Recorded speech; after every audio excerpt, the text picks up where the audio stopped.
ttiimu ya Cranes nga yeggwanga ey'okubaka yakakasibwa okukiika mu mpaka z'ensi yonna ezigenda okubaawo mu Julayi w'omwaka guno e South Africa. Kino kitegeeza nti ttiimu eno erina okutandika okweteekerateekera empaka zino. Kyokka mu kiseera kino terina nsimbi za kweteekerateekera mpaka zino olw'akakiiko akatwala emizannyo okubamma ensimbi okutuusa ng'ekitongole ekibatwala Uganda Netball Federation kikoze embalirira ematiza eya ssente ze baaweebwa mu 2021 okwetaba mu mpaka za Africa ezaali e Namibia. We have money on account to help netball, even right now, even in the situation that we're in when there's no much, because we know we have World Cup upon us, we have this, but the challenge is how do you, and this is within their mandate to be able to account. Kyokka akulira Uganda Netball Federation ssaabawandiisi Kityo agamba nti siwakuwa mbalirira ya ssente ezisukka ku ezo ze baafuna. Musoomooza atuwe banka statement eraga kwe yatuteera miliyoni 425. Nze mbaga nti yatuwa miliyoni 186. Auditor General Report for 2021-2022 financial year. Case of misappropriation by Uganda Netball Federation is captured here. And that is the reason why the matter is before CID.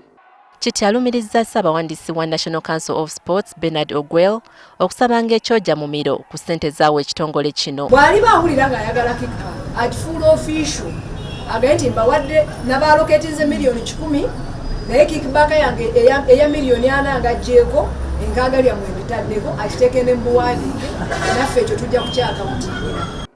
Arising out of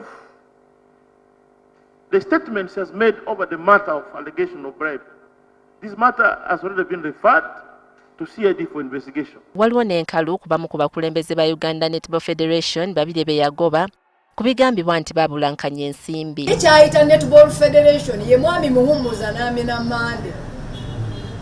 Abantu babadde bamutwalira zikikba. Okubanga tabalaba mu federation alabanga federation yonna etaliwo.